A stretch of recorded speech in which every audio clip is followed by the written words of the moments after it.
Bienvenidos a Diálogos con la Realidad, en la serie Economía Social y Solidaria, hoy con el tema de Cuba y la economía social y solidaria.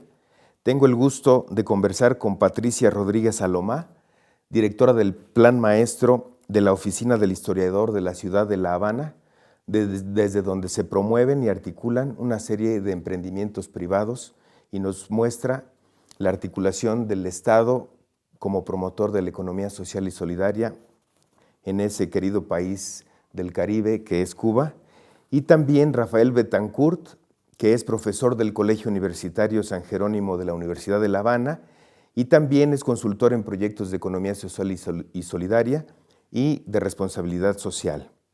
Pues sin más, bienvenidos, un gran gusto tenerlos por acá. Y quisiera comenzar preguntando un poco, asumiendo que Cuba, como parte de un sistema de producción diferente, con una historia muy peculiar de más de medio siglo, con un sistema socialista, ¿cómo se define, cómo visualizan ustedes la economía social y solidaria desde aquellas latitudes? Bueno, buenos días. Lo primero es, como tú dices, que Cuba es un país diferente que lleva un proceso revolucionario desde hace 55 años y que la economía social y solidaria se ve de cierto modo como parte de la economía socialista. O sea, la economía socialista siempre ha sido una economía social por definición, donde la generación de riqueza siempre ha estado en función de la sociedad y no en función de la ganancia. Eso da un espacio donde la práctica, diríamos, de la economía social y solidaria, porque la revolución desde sus inicios enfocó sobre todo en los sectores más desprotegidos e incluso en las regiones del país más subdesarrolladas. Eso tuvo una etapa, diríamos, con bastantes recursos hasta la caída del bloque socialista, que afectó a Cuba de una manera muy profunda y nos vimos en una situación de crisis económica a partir del año más o menos el año 90, donde los recursos para la actividad económica en función de la sociedad, de las comunidades, se vio muy afectada, de modo que la inversión social se limitó muchísimo y las empresas de algún modo también se afectaron mucho.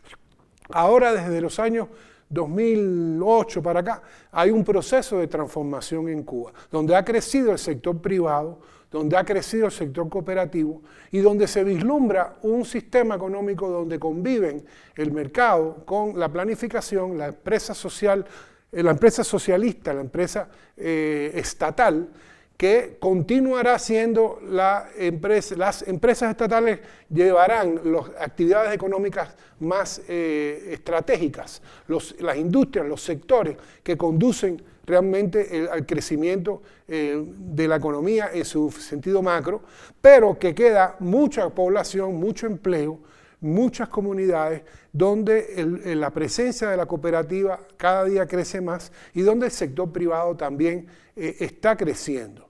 Y en ese sentido la economía social y solidaria se empieza a tener un espacio diferente en el contexto cubano, porque ahora también la economía se ha diversificado y va hacia un espacio hacia un camino donde estos sistemas van a convivir. Indudablemente que todo concepto es una abstracción de la realidad y quizá en los encuentros con otros colegas, con gente que está trabajando en el mismo tema en otros lugares de América Latina y de otras partes del mundo, ustedes tienen oportunidades de contrastar las diferencias y las semejanzas entre esos conceptos en su aplicación concreta.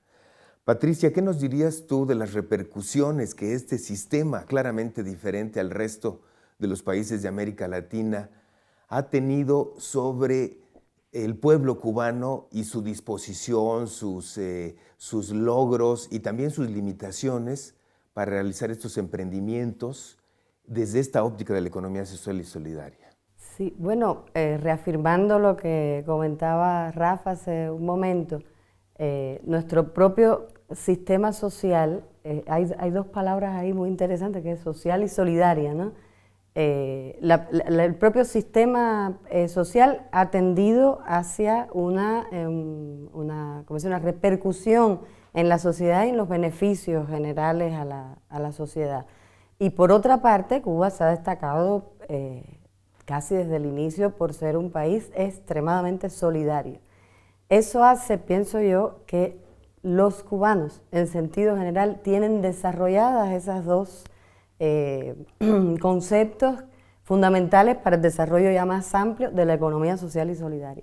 Es decir, por regla general, el ciudadano cubano es un ciudadano que entiende el bien social como algo natural y como una responsabilidad adquirida a lo largo de todos estos años, y es solidario, por carácter también, pero también por una formación de un sentido más como sociedad, no solidario solo como individuo, sino como sociedad.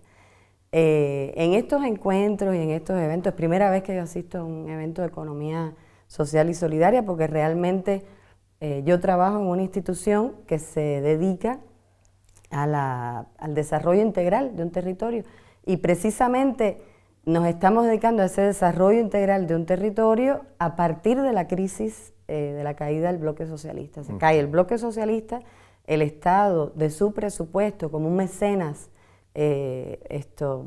restauraba el centro histórico de la ciudad. Yo trabajo en la oficina del historiador de la ciudad de La Habana, que es esta entidad que lidera ese proceso de restauración. En un inicio, bajo un paraguas de mecenazgo del Estado, como una responsabilidad del Estado a fondo perdido, pero a partir de la crisis que genera la caída del bloque socialista, empezamos a trabajar con un modelo de gestión diferente.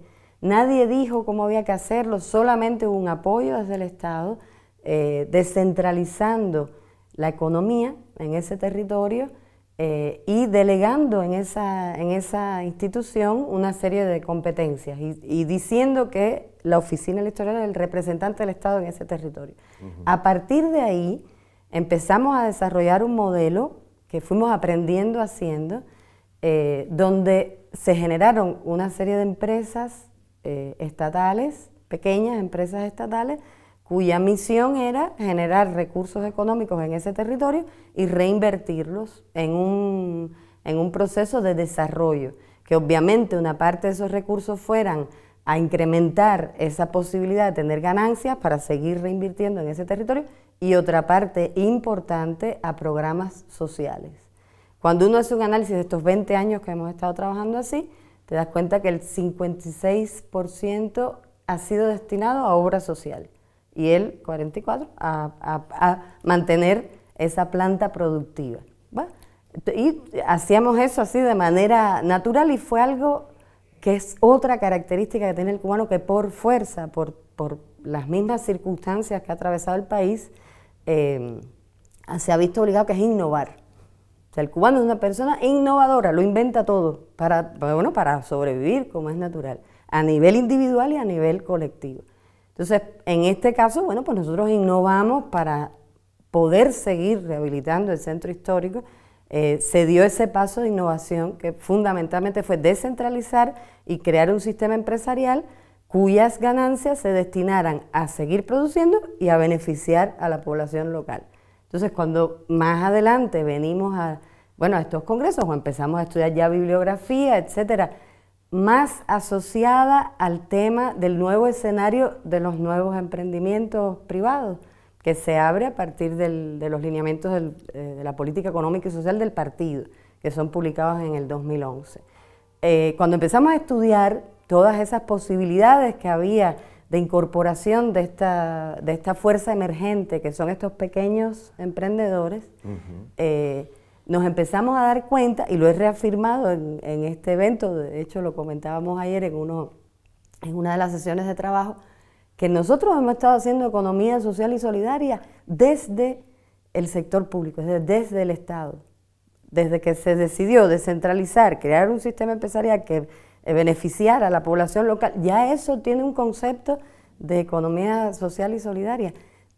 Entonces, lo que necesitamos, pienso yo, es darle una solidez conceptual que no teníamos, era totalmente empírico, vamos a decir, darle una solidez conceptual Y también, ¿cómo decir?, socializar y ampliar esos criterios. De hecho, hay el embrión de esa socialización y de esa ampliación a otros lugares de Cuba, porque trabajamos en red con otras oficinas similares a la nuestra que existen en otras ciudades cubanas. En este momento existen 6 oficinas de ese tipo y se incrementarán a 4 probablemente antes que termine el año. Así que vamos a ser 10 ciudades que vamos a estar trabajando en red. Hay otro fenómeno sumamente interesante, que es que estos han empezado a emerger determinados microemprendimientos en el centro histórico que tienen un carácter casi naturalmente solidario y de compromiso social. Y algunos de estos ejemplos que tenemos en el centro histórico reconocen que se han inspirado en lo que la oficina del historiador ha venido haciendo durante todos estos años para hacer lo mismo, a un nivel micro, a un nivel barrial, a un nivel de la cuadra. Entonces estamos acompañando esos emprendimientos, los estamos sistematizando también para poder socializarlos, y todo eso forma parte de esta conceptualización y fundamentación ya desde como decir, desde la teoría, vamos a decir así, de las economías sociales y solidarias, para darles, ¿cómo decir?, para poderlos explicar más sólidamente, con un fundamento más propio, vamos a decir. Pero es una experiencia como que estaba ya. Entonces ahora lo que se trata es, bueno, de hacer estas sistematizaciones, digamos, de dialogar con los decisores en otros niveles para que se asuma como algo absolutamente natural en nuestro país, pienso yo. Indudablemente que experiencias como esta que se han ido desarrollando a lo largo del tiempo son como ese campo fértil de donde se aprende para regresar de nuevo a la conceptualización, para tener la posibilidad de compartir a partir precisamente de la reflexión de esa experiencia que se va teniendo. Y en ese sentido creo que la experiencia de Cuba tiene mucho que aportar a la discusión de una relación clave que me parece entre los sujetos, entre la sociedad y el Estado, que el Estado también se va moviendo. En pocas palabras, ¿qué podrías decir? ¿Cómo definir esa función del Estado en relación con la sociedad, con los sujetos que emprenden? ¿Qué es lo que tiene que decir Cuba para alimentar esta discusión sobre la economía social y solidaria? Rafael. Mira, yo creo que una de las diferencias que existen en el caso cubano que Patricia apuntaba es que cuando la definición estricta de la economía social y solidaria comprende la actividad privada que no incluye ni al Estado, salvo como un elemento promotor de políticas públicas, ni tampoco incluye a la economía capitalista, o sea, las empresas capitalistas. Como en Cuba no existen esas empresas son, por definición, empresas públicas, son propiedad del Estado. Y el Estado, a su vez, ha hecho el papel durante todos estos años de promover la economía social. ¿Qué sucede? Que ha sido un proceso de arriba hacia abajo. O sea, ha sido un proceso inducido. Las empresas cubanas, por ejemplo, un central azucarero que asume prácticamente las actividades de su comunidad, asume el agua, el alcantarillado, la energía, atiende las escuelas, atiende el policlínico. Esa empresa ha sido desde sus inicios una empresa socialmente responsable, pero todo le ha venido de arriba, los recursos, las orientaciones, etc. El reto ahora para nosotros es que el Estado está jugando un papel menos dominante, menos diríamos, abarcador. Por lo tanto, estos conceptos de economía social y solidaria debemos de adoptarlos a nivel de cada una de las entidades económicas, desde la empresa estatal, que no la excluimos, no la vemos como algo ajeno, incluyendo ahora, sobre todo, las cooperativas que siempre han tenido, sobre todo las cooperativas agropecuarias en Cuba, siempre han tenido esa misión social. Para ellas eso no es nuevo. Han jugado ese papel en sus comunidades. Ahora, las nuevas cooperativas urbanas, las cooperativas de industria y servicios, que en el caso cubano las únicas cooperativas son cooperativas de trabajo. Nosotros no tenemos cooperativas de ahorro y crédito, no tenemos cooperativas de consumo. Nosotros tenemos cooperativas de construcción, de transporte, de comercio y gastronomía, tenemos de artesanía, de construcción.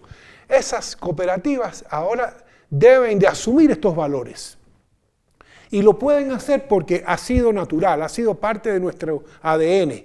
Pero al mismo tiempo, la tendencia, tanto ahí como en el sector privado, es a buscar la rentabilidad. Sobre todo porque nuestro sector privado es un sector todavía muy precario. Muchos de los 500.000 de trabajadores cubanos que tienen licencia para trabajar por cuenta propia están en negocios de sobrevivencia. Muchos son economías familiares, modelos de economía familiar, y no están pensando en su rol social. Están pensando en cómo suplementar sus ingresos para echar adelante. Porque es verdad, venimos de 30 años de crisis. Claro. Las personas están acercándose a esas actividades, muchas veces como segundo y tercer empleo, porque esa es la otra. Tienes una persona que enseña en la universidad, pero entonces alquila habitaciones en su casa. Entonces tiene las dos cosas. Es un profesor universitario, pero es también un trabajador por cuenta propia, un arrendatario. Y eso está pasando mucho, porque todavía la crisis nos ha llevado a que el poder adquisitivo del peso cubano es bajo y por lo tanto los salarios no alcanzan para satisfacer las necesidades. De modo que en ese contexto, que es un contexto real de necesidades económicas, colocar lo social es un reto, porque para muchos es decir, no, yo tengo mi responsabilidad es con mi familia y después con la sociedad. Y en ese sentido nos asemejamos, estamos más cerca de muchos de los procesos que estamos viendo aquí en América Latina. O sea, estamos viendo también que esas cosas pasan en otros países. Y el reto consiste justamente en incorporar a esas personas conscientemente y voluntariamente a un proceso de economía social y solidaria donde todos tenemos cabida. Claro. Muy interesante todo esto que nos dices, Rafael. Vamos a regresar, quédense con nosotros en estos diálogos con la realidad, la serie Economía Social y Solidaria. Seguimos hablando sobre la economía social y solidaria en Cuba. Y Patricia, quisiera preguntarte algo sobre, a partir de la experiencia que tú haces en la oficina del historiador en la ciudad de La Habana, la experiencia con las cooperativas. ¿Qué es lo que tú puedes ver? ¿Cómo se comporta la gente? ¿Cuáles son sus anhelos? ¿Cómo participa? ¿Cuáles son esas fortalezas de la cultura del pueblo cubano que se ha ido decantando a lo largo de tanto tiempo y que ha tomado ese toque específico de la economía socialista y que permiten y favorecen esta participación del pueblo cubano en su organización a través de cooperativas? Cuéntanos algo de esa experiencia, por favor. A ver, con respecto a las cooperativas, como decía Rafa hace un rato, ha habido mucho desarrollo en las cooperativas rurales, no así en las cooperativas urbanas. Es algo, digamos, es novedoso y es algo que empieza ahora a emerger de una forma muy interesante. Nosotros como oficina del historiador, en particular la entidad que yo dirijo, que es el Plan Maestro, que es la entidad que trabaja para dictar las políticas de ese desarrollo integral, siempre andamos buscando lo más novedoso, las cosas más interesantes que se avengan a la legislación nuestra, obviamente, y también, bueno, a las características, a la idiosincrasia y a esos potenciales que existen en el desarrollo, como decías tú, en el territorio, que es como un terreno fértil, ¿no? Entonces, ese terreno fértil uno empieza a hacer acciones que permitan que eso germine y dé buenos frutos. En este caso, con el tema de las cooperativas, empezamos incluso antes de que se generalizara la posibilidad de llevarlas al ámbito urbano, a investigar el tema de las cooperativas. Hace años que estábamos investigando las cooperativas de producción, las cooperativas de vivienda también. Las de vivienda todavía están un poquito más atrasadas, vamos a decir, pero las de ciertas producciones nos vino muy bien porque nosotros tenemos dentro de nuestro sistema una escuela taller que enseña oficios propios de la restauración. Así que sin esas escuelas taller resulta imposible, queda en una teoría la restauración. Si tú no tienes mentes que piensen, pero brazos que ejecuten, ahí se corta el ciclo, no puede ser. Entonces tienes que tener esas escuelas taller que forman muchachos muy jóvenes que han quedado un poco apartados de la canalita, como decimos nosotros, que estudian y después para hacer bachillerato, después la universidad, de repente no pueden entrar a la universidad porque hay ciertos filtros y se queda un poco como sin saber qué hacer, no estudian, no trabajan, van a la escuela taller. Nosotros hemos graduado ya más de 2.000 muchachos de escuela taller que tienen oficios muy particulares. Hace unos años esos muchachos tenían la posibilidad se les daba posibilidad de trabajar en empresas constructoras estatales. Pero al día de hoy, con esta nueva perspectiva, esos muchachos están formando cooperativas, que es muy interesante porque ellos forman su cooperativa y nosotros como principal inversionista de la rehabilitación del centro histórico somos los principales clientes. Entonces empieza a desarrollar ahí una relación entre el sector estatal, nosotros somos una entidad pública, y estas formas no estatales de producción en particular. Entonces ahí realmente se da un escenario de prueba y error, como es natural. Hay una situación, por ejemplo, que nosotros ahora estamos promoviendo, que es que es como una incubadora, lo que visitamos aquí en la universidad, en la Ibero. Es decir, esos muchachos que salen nuevos, que tienen un oficio, les faltan dos cosas fundamentales. Un elemento de tecnología, no tienen recursos para comprar las tecnologías, los instrumentos. Bueno, nosotros a partir de proyectos de cooperación dotamos a esa cooperativa de determinados instrumentos. Se está viendo de qué manera, de ahí después hablo de los instrumentos, de qué manera, si es en arrendamiento, si es un leasing, si es qué, porque nosotros aportamos esa parte de tecnología y ellos aportan su trabajo, vamos a decir, ¿no? Entonces, estamos tratando de crear un lugar que nosotros le llamamos una fábrica de creación, porque si le damos toda esa tecnología a cada una de las cooperativas, es como muy complicado y costoso. Si tenemos un sitio donde se ponen esas tecnologías y las cooperativas van pasando por ahí mientras se entrenan, mientras encuentran nichos de mercado, mientras generan un recurso que les permita dotarse de esos mismos instrumentos y ya vuelan con alas propias y vienen otros. Nos parece que tiene una repercusión social mejor tener un lugar de este tipo y es el que estamos ahora promoviendo. Y les falta también otro asunto que es de capacitación, que también tendríamos que tener en esa fábrica, que cómo montar una empresa, cómo funciona la finanza. A ellos les enseñaron a hacer vitrales, a tallar piedras, a las pinturas murales, a restaurarlas, pero no les enseñaron instrumentos económicos. Entonces, es parte de este montaje que hay que ir haciendo para que esas, en este caso cooperativas, puedan volar con alas propias y tengan éxito, que es la finalidad de todo esto que estamos haciendo ahora.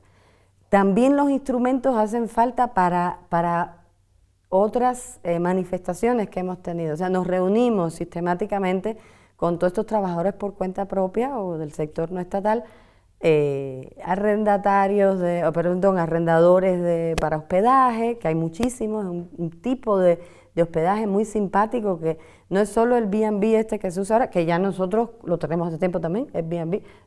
Cuando se conceptualizan las cosas, yo me estoy dando cuenta que hay como embriones y desarrollos allí que ya han ido desarrollándose de alguna manera. Estos B&B no son tan B&B porque el visitante se hospeda con la familia. No es que sea un lugar donde te hospedan y te dan desayuno ya, sino que tú convives o puedes convivir si quieres con la familia. Y es un hospedaje sumamente interesante.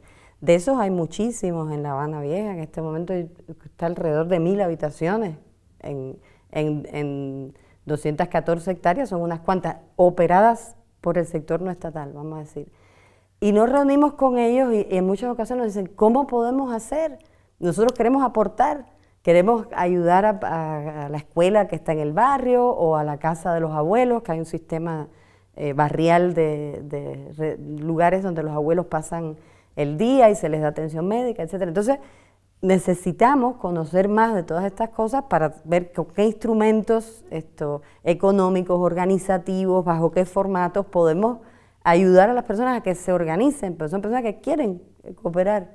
Entonces, estos eventos, estos espacios, una relación más directa con la Ibero y con todo lo que está desarrollando en materia de economía social y solidaria, la propia academia que se va celebrando, para nosotros es una utilidad extraordinaria, porque es como si ya tuviéramos las cosas, pero hay que organizarlas bien, armarlas, conducirlas por un buen camino. Entonces, para este tipo de espacio es fundamental. Por supuesto.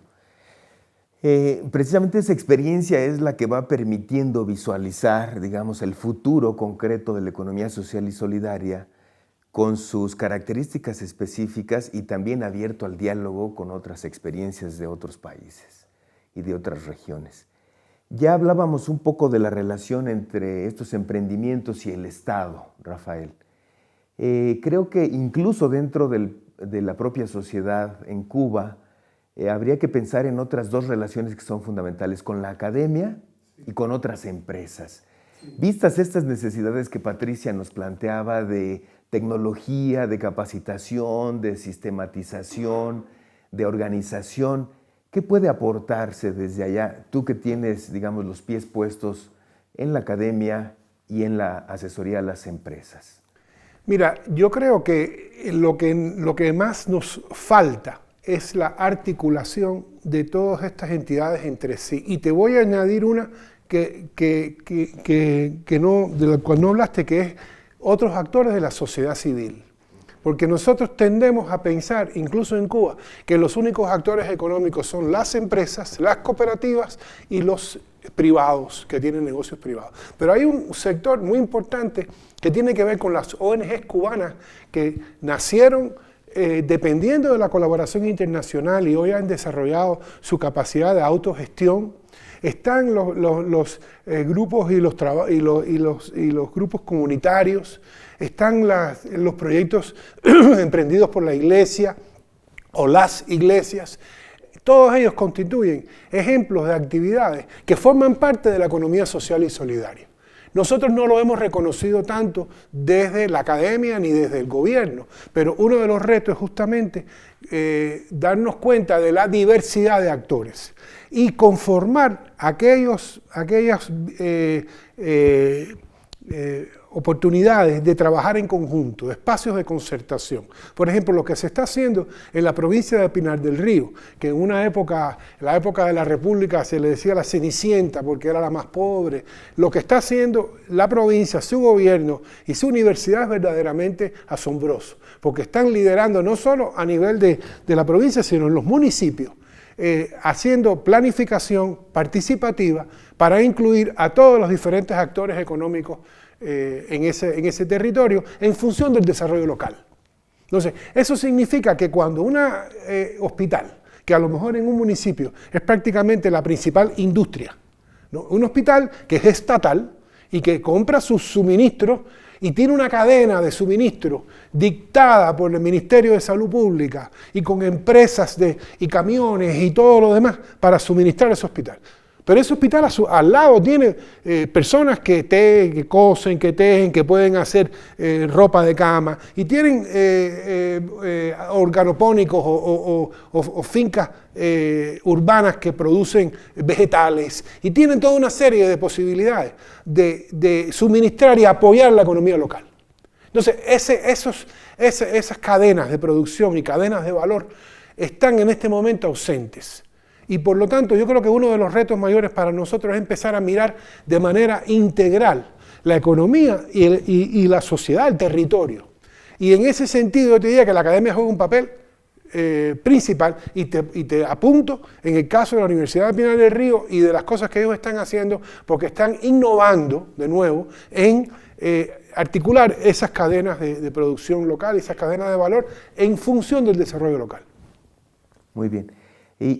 Por ejemplo, con relación a las empresas, sí, no solo las empresas cubanas que son por el sistema que se tiene estatales, sino a las empresas transnacionales que empiezan a acercarse, algunas ya con cierta presencia y se prevé pues en el futuro con mayor presencia. ¿Cuál sería la relación? ¿Cómo establecer, digamos, una relación donde todos los sectores salgan ganando y se pueda promover esta economía social y solidaria, lo que le hace falta, afrontar sus retos, desarrollarse más?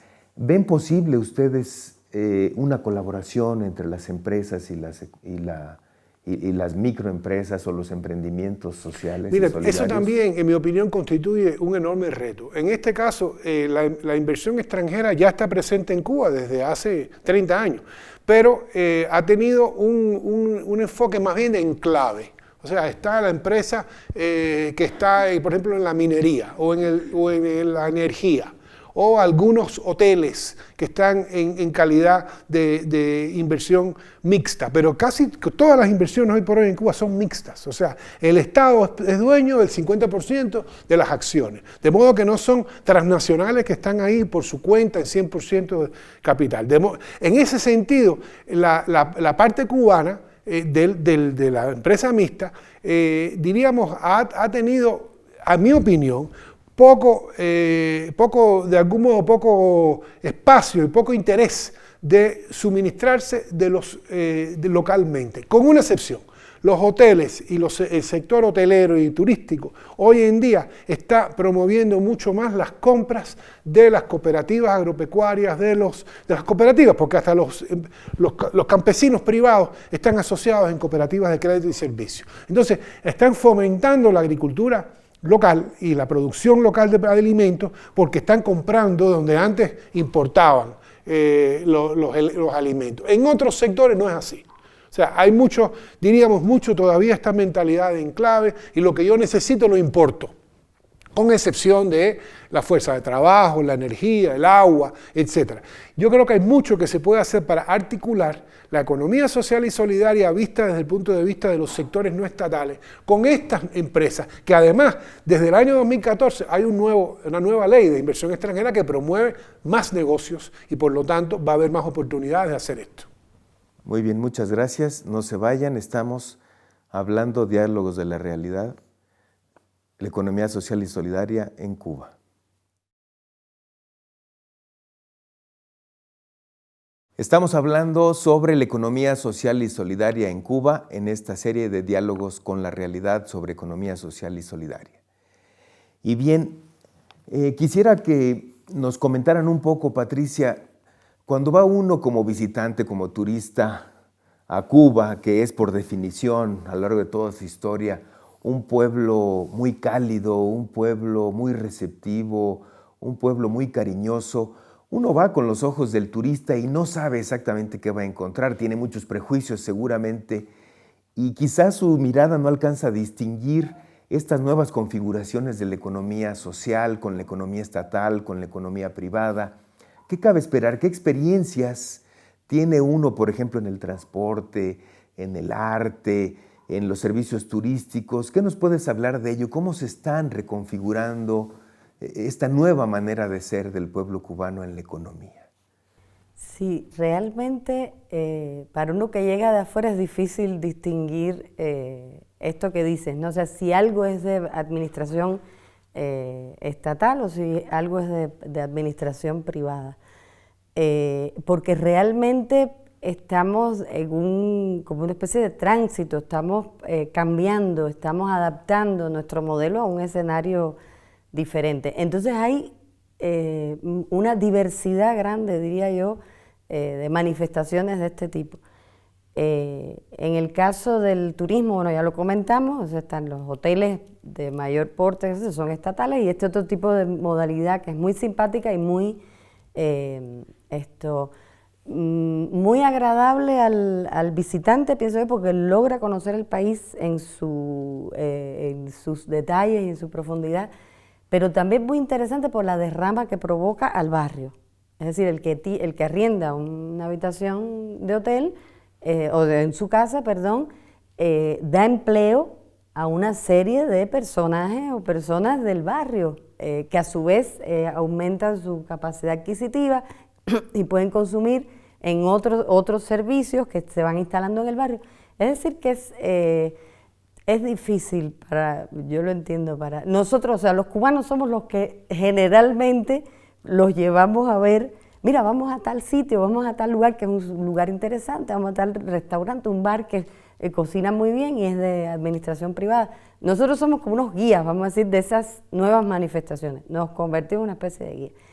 Hay lugares que se están dando elementos súper interesantes, hablamos hace un rato de un sitio que es la Fábrica de Arte Cubano, o sea, un lugar que tiene es como una especie de administración mixta, es decir, un antiguo edificio industrial, se va recuperando patrimonio cultural por ahí también, el patrimonio industrial.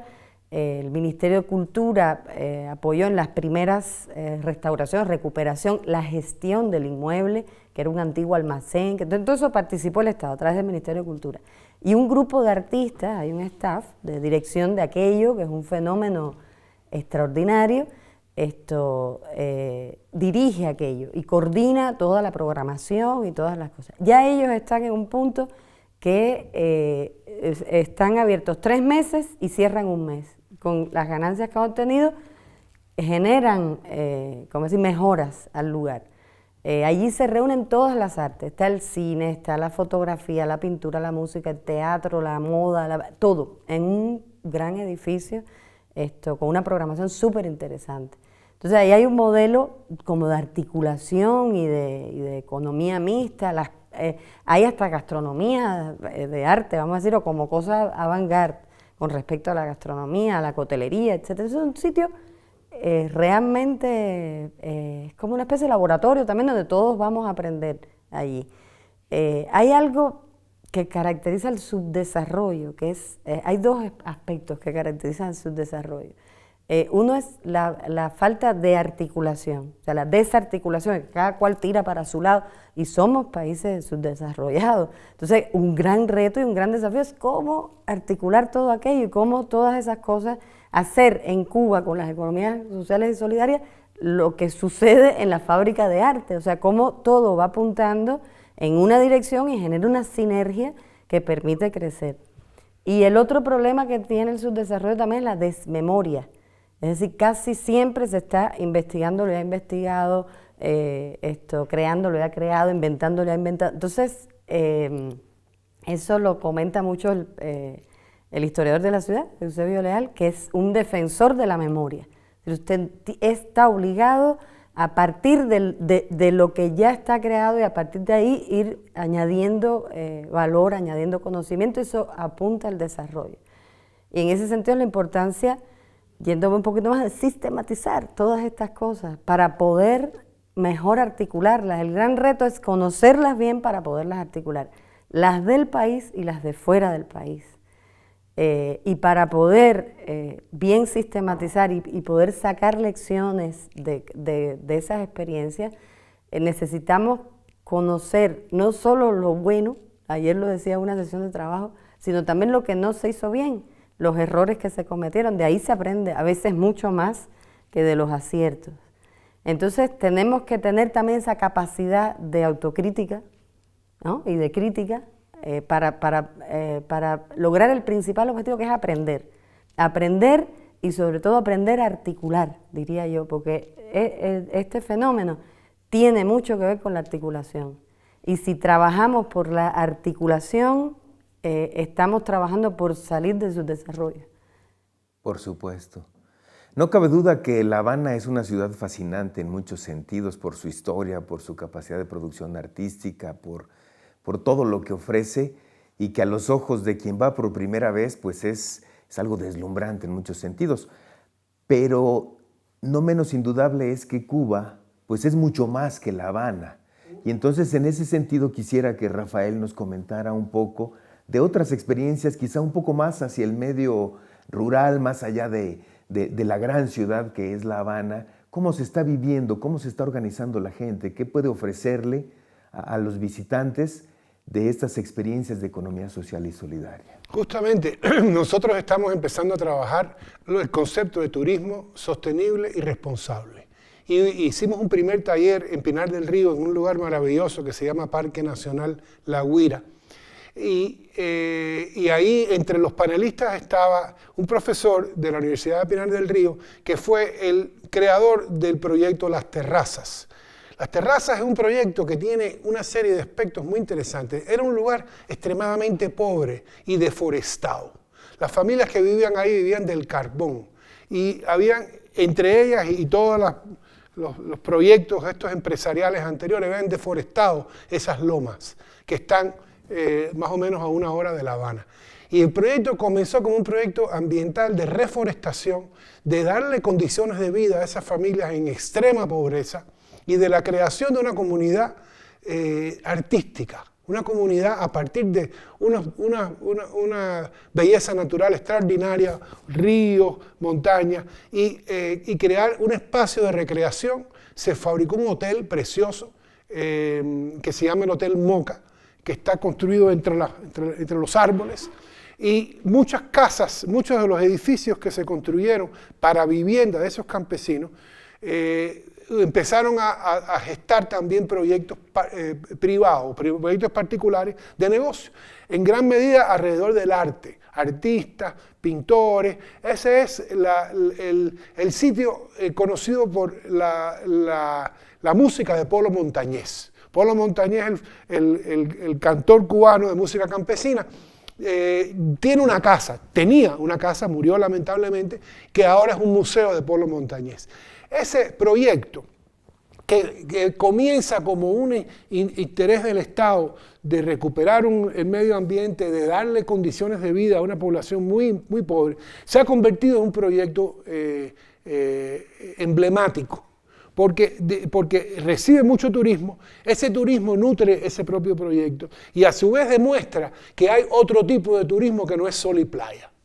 Entonces el turismo, el modelo turístico cubano nacido en los 90 fue también para salir de la crisis. Fue un modelo turístico de generar ingresos rápidos a partir de una industria que es la industria turística y con el modelo del Caribe de sol y playa.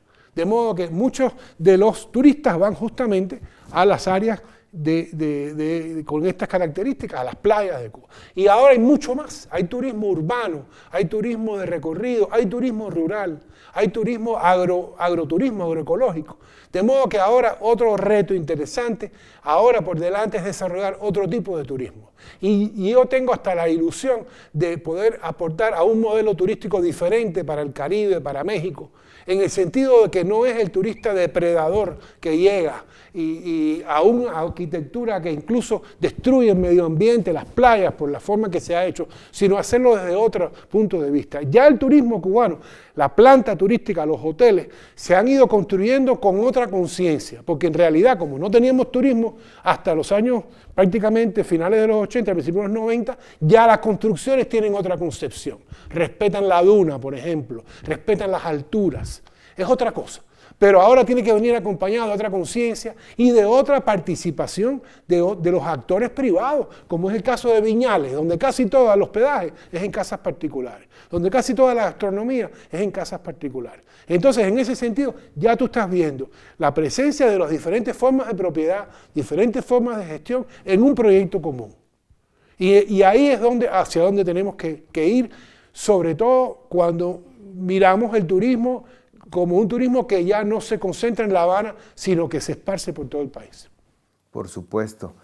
Yo creo que precisamente este tipo de servicios y de industria turística permite, como dices bien, Rafael, configurar una nueva manera, pues, de atraer recursos, más respetuosa del medio ambiente, y que creo que contribuye también a tener un contacto en esas experiencias concretas más directo con lo que es el pueblo cubano desde su base, cómo es la gente en su cultura cotidiana, platicar con los hombres, con las mujeres, con los jóvenes, encontrarlos en las plazas.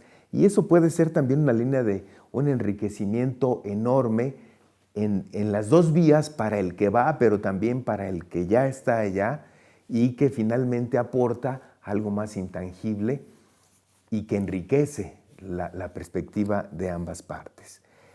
Estas configuraciones ya las tienen, ya se están viviendo, ya tienen sus fortalezas y sus retos, como hemos venido platicando aquí.